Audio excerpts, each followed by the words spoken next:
నమస్తే రమ్మగారు. నమస్తే జయ. రమ్మగారు, ఇప్పుడు ఈ దసరా పండుగకు సంబంధించి కొన్ని అనుమానాలు, సందేహాలు, కొన్ని ప్రశ్నలు మనకి చూసే ఆడియన్స్ దగ్గర నుంచి కూడా చాలా సందేహాలు ఉన్నాయి రమ్మగారు. ధర్మ సందేహాలు ఒక్కొక్కటి మీ ముందు పెడతాను. ముందు ఒక మాట చెప్తాను జయ. చెప్పండి. ధర్మ సందేహం అంటే ధర్మం అంటే ఏమిటి? నీతి, నిజాయితీ, ఏదో పూజా విధానం, సంప్రదాయం కదా. మనం ప్రతిసారి చెప్తాం స్వధర్మే నిధనం శ్రేయ. ఈ ధర్మము అంటే ఏమిటంటే ప్రధానమైంది మన తాలూకు మతం, మనం ఎలాంటి విధానాన్ని అవలంబిస్తున్నామో దాన్ని బట్టి, దానికి మన ఊర్లో ఉన్న విధానం, మన సమీప దేవాలయంలో ఉన్న విధానం, మన ఇంట్లో ఉన్న విధానం, పూజలకి ప్రధానమైనది ఇది. లేదా ఒక గురువు గారిని అనుసరించడం, ఒక పురోహితుడు, ఒక్క గురువు, పురోహితుడిని అనుసరించడం. ఆయన చెప్తాడు పాపం పుణ్యం తప్పు ఒప్పు అన్నీ వారివే, ఆయన చెప్పినట్టు చేసేసుకుంటే మీకు ఏ భయం ఉండదమ్మా. కొన్ని వందల సార్లు ఈ మాట చెప్పాం. మనం సోషల్ మీడియా ఫాలో అయితే ఒక్కొక్కరు ఒక్కొక్కటి చెప్తారు. మీకు ఎవరైతే వీడియోలో చెప్తారో, వీటిలలో చెప్తారో వాళ్ళు మీకు అందుబాటులో ఉండరు. అవును, నా పాయింట్ అర్థమవుతుంది. నేను మిమ్మల్ని మిస్లీడ్ చేయటం కానీ, విమర్శించటం కానీ, పెద్దవారిని తప్పు పట్టడం కానీ కాదు. ఇది క్లియర్గా చెప్తున్నా. వారు మీకు అందుబాటులో ఉండరు.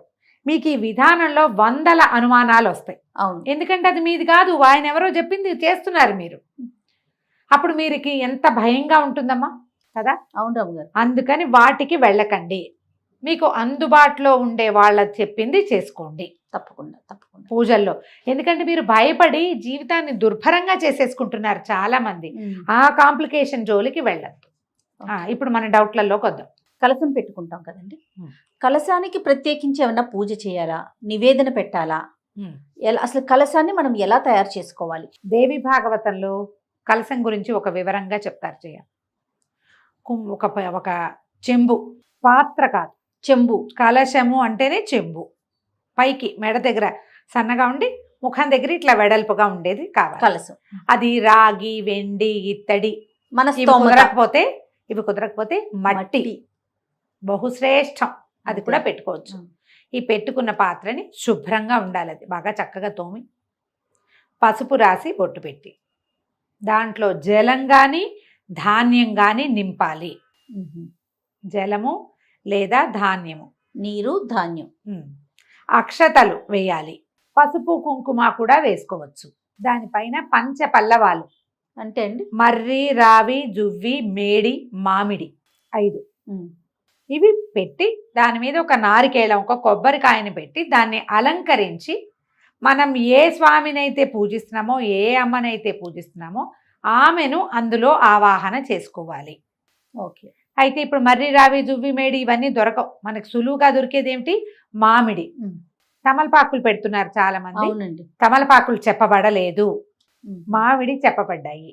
మామిడి సులువుగా దొరుకుతుంది.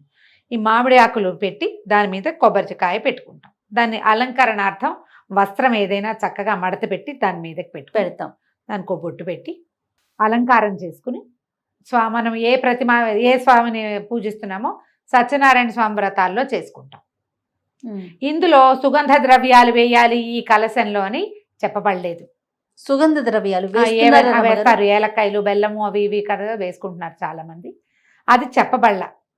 మీకు అవన్నీ ఆసక్తి ఉంటే మీ ఇష్టం, కానీ విధానం అయితే ఇది. ఈ కలశాన్ని పంచపల్లవాలతోటి కలశాన్ని ఏర్పరచడం అని చెప్తారు.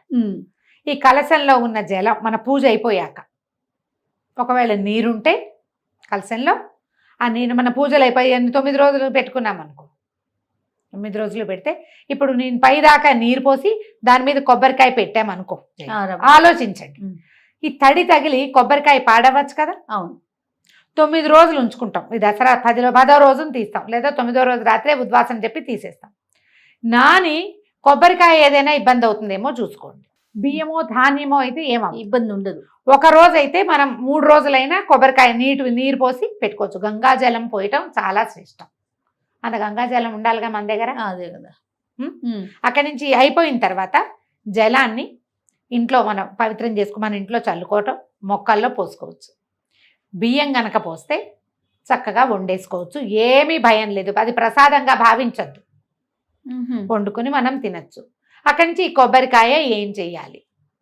మనం మండపారాధన చేసి ఎవరైనా పురోహితుడికో బ్రాహ్మణ దానానికో వాయన దానం లాగా ఇస్తే గనక కలశం మీద కొబ్బరికాయ కూడా వారికి ఇచ్చేయచ్చు. ఒకవేళ అలా ఇవ్వలేదు, మనమే ఉంచుకున్నాం, కొబ్బరికాయను కొట్టి ప్రసాదంగా స్వీకరించవచ్చు. ఆ కొబ్బరికాయను అలాగే దాచాలి, పూజలోనే ఉంచుకోవాలి అనుకోకండి. కొబ్బరికాయలు అవి పూజలో ఉంచుకుంటే కొన్నాళ్ళకి పాడవచ్చు, ఎండిపోవచ్చు. ఆ డొలక ఏం చెయ్యాలి, ఆ డిప్ప ఏం చెయ్యాలి, డిప్ప కూడా ప్రసాదమే, అలా భావించద్దమ్మా. అన్ని కాంప్లికేషన్స్ చేసుకోకండి. పైన మనం జాకెట్ ముక్క రవిక పెడతాం కదా, దాన్ని దాన్ని మనం పురోహితుడికి ఇస్తే రవిక పట్టి కూడా వారికి ఇచ్చేస్తాం, లేకపోతే మనం కుట్టించుకోవచ్చు. ఓకే, మనం కుట్టించుకోవచ్చు.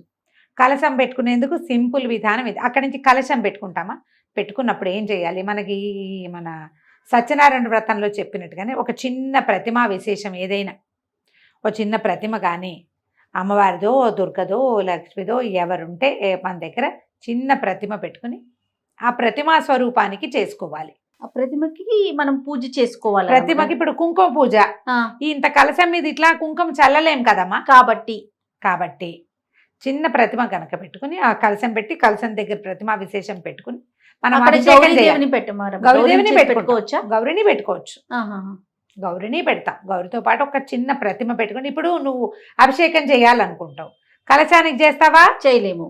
గౌరీదేవి పసుపుతో చేసిన గౌరికి చేయలేకపోతాం. ఇప్పుడు ఎవరికి చేయాలి, ప్రతిమకి. ఒక చిన్న ప్రతిమ మీరు ఒక బంగారుదో వెండిదో రాగి అమ్మవారివి రాగివి దొరుకుతాయి, చిన్న త్రిపుర సుందరి అవి వేసి వెనకాల శ్రీచక్రం వేసినవి, అటువంటిది ఏదైనా ఒకటి తెచ్చి పెట్టుకోండి. శుభ్రంగా తోమేసి పెట్టుకుంటే మనం ప్రతిసారి పూజలో పెట్టుకుంటాం, మళ్ళీ తీసి మన పూజలోనే ఉంచుకుంటాం. ఏటా కొనుక్కోవాలి అక్కర్లేదు, కొనుక్కోవాలన్న ఇదేం లేదు. మన ఇంట్లో ఉన్న ప్రతిమ శుభ్రం చేసుకోవటం, మనం ఆవాహన చేసేటప్పుడు ఆ ప్రతిమా విశేషంలోకి కూడా అమ్మవారిని ఆవాహన చేసుకోవటం. ఇప్పుడు ప్రతిమ కావాలి కదా మనకు ఒక స్వరూపము.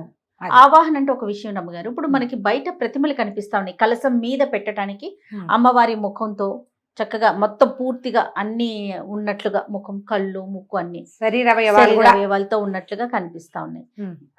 అది పెట్టుకునేటప్పుడు ఏమైనా ప్రత్యేకమైన నియమాలు పాటించాలా, అది ఎవరిమైనా పెట్టుకోవచ్చా? అవి కొత్తగా వచ్చినాయి కదా జయ, అదేంటంటే స్పాంజీలు కూరి గుడ్డలో స్పాంజ్ కూరి చేసింది, ఊరికే అలంకరణార్థమేనమ్మా, అలంకారం కోసమే. మీరు అలంకరించుకున్న దాన్ని ఒక స్వరూపంగా మీరు అనుకుంటున్నారు, తర్వాత అన్ని తీసేస్తారు ఏ ముక్క కా ముక్క, అవునా కాదు? అవును రమ్మ గారు. ఇప్పుడు అందుకని దాని బదులు జల కలశం పెట్టుకోండి. మీకు కావాలంటే, మీకు ప్రతిమ మీద ఆసక్తి ఉంది, ఇట్లా చక్కగా అలంకారం చేసుకో పెట్టుకో. అక్కడ నువ్వు పసుపులు కుంకాలు విసరవు, వేయలేకపోతాం, పువ్వులు వేసుకో, పువ్వులు పెట్టి చక్కగా అలంకారం చేసుకుంటాం. మీరు అలంకారణార్థం చేసుకునే ప్రతిమ వెనకాల ఇక్కడ కలశం, కింద చిట్టి ప్రతిమ ఏదైనా, కాసు రూపు, చిన్న అన్నపూర్ణాదేవి విగ్రహాలు ఉంటాయి అది పెట్టుకోవచ్చు, లలితాదేవి విగ్రహాలు ఉంటాయి ఇంతవి, లేదా ఇంత కాసు బంగారు కాసు 1 గ్రాము ఒట్టి కాసు కొనుక్కోండి, రింగ్ ఉన్నది కాకుండా 1 గ్రామ్తో అన్ని పూజలు ఆవిడకే చేసుకోండి. నైవేద్యాలు ఏమైనా ప్రత్యేకించి పెట్టారా రమ్మగారు కలశం పెట్టినప్పుడు? దసరా నైవేదనలో అన్న నివేదన ఎలాగూ చేస్తాం కదా జయ. ఇప్పుడు చెప్తా దీని మీద ఏంటంటే, మీరే కలశం పెట్టుకుని అది కలశం కలశం కలశం అని 100 సార్లు అనుకుంటే అక్కడేదో పవర్ వచ్చేదమ్మా, మంత్రంతో పవర్ వస్తుంది దానికి. నాకు ఇలా చెప్పడం అయ్యో పాపం అనిపిస్తోంది, కానీ మీరు ఆలోచించండి, తెలియాలి కదా రమ్మగారు. ఇప్పుడు ఒక చెంబులో నీళ్లు పోసి 4 మామిడి ఆకులు పెట్టి దాని మీద కొబ్బరికాయ పెట్టి నువ్వు చేసి అది పెడితే పవర్ రాదు. ఆ పవర్ రావడానికి కావలసిన సాధనం ఇది. ఆ శక్తి ఎక్కడ ఎలా వస్తుంది, మంత్రంతో. నువ్వు అది చేయకుండా అది లేనప్పుడు దీనికి ఎట్లా వచ్చి, అందరికి మంత్రాలు రావు కదా రమ్మగారు, మరి ఎప్పుడు ఏంటి చెప్పండి. అందుకని చక్కగా పుస్తకంలో ఉన్న పూజా విధానం ప్రకారం ఓ ప్రతిమ పెట్టుకోండి, ఇది పెట్టుకోండి అని చెప్తే అంత మటుకే చేయండి అమ్మా, ఎక్కువకి వెళ్ళొద్దు. 2 కావాలంటే కష్టం కదా. ఇప్పుడు నువ్వు అలా పెట్టి కావాలంటే పురోహితుడిని పెట్టి చేసుకోండి. దసరా నవరాత్రులు ఆయన చేస్తాడు ప్రాణప్రతిష్ఠ మంత్రంతో. ఈ పూజే నువ్వు కావాలంటే చక్కగా పువ్వులతో అలంకారం చేసి చక్కగా యాదేవి సర్వభూతేషు మాతృరూపేణ సంస్థిత ఇది చదువుతుంటూ వేసుకుంటుండు.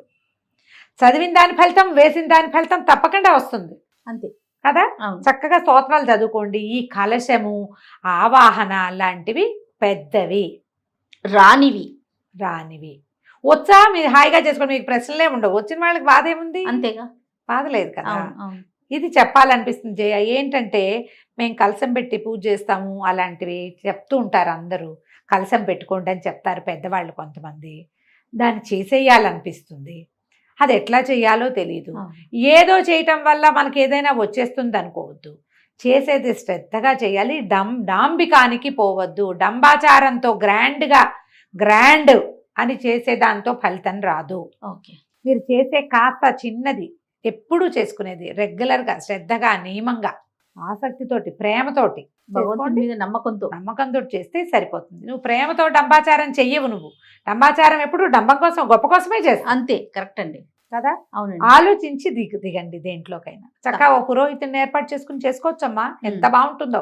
దసరా ఉత్సవం నాకు ఎంత సరదానో అట్లా చేయాలని. అవునా, ఇంట్లో కుదరదు అట్లా. కానీ నేను మాకు పాఠశాలలో చక్కగా అసలు ఎంత బాగుంటుందో, బహుపరాకులు చెప్తూ ఎంత బాగా చేస్తారో. మంచి వేద విద్యార్థులు చాలా మంది ఉన్నారు. చాలా బాగుంటుంది. ఖచ్చితంగా ఒక రోజైనా వెళ్ళి నేను మొత్తం సేవాకాలం అంతా కూర్చుంటాను అక్కడ. ప్రతిరోజు వెళ్ళైపోతాను. కానీ మనం చక్కగా ఇంట్లో మామూలు పూజ చేసుకోండి, సింపుల్గా పూజ చేసుకుని ఏదైనా చదువుకోండి. సాయంకాలం ఏ శంకర మఠానికో ఏ దేవాలయానికో వెళ్ళి మొత్తం పూజ అంతా చక్కగా మంత్రం చక్కటిది వినండి. ఆ పవర్ అందులో ఫీల్ అవుతారు మీరు. అవును, ఒక స్పెల్ లాగా ఉంటుంది, అందులోకి వెళ్ళిపోతాం. దానివల్ల చాలా ఫలితం వస్తుందమ్మా. సంతోషం రమ్మ గారు, నమస్తే.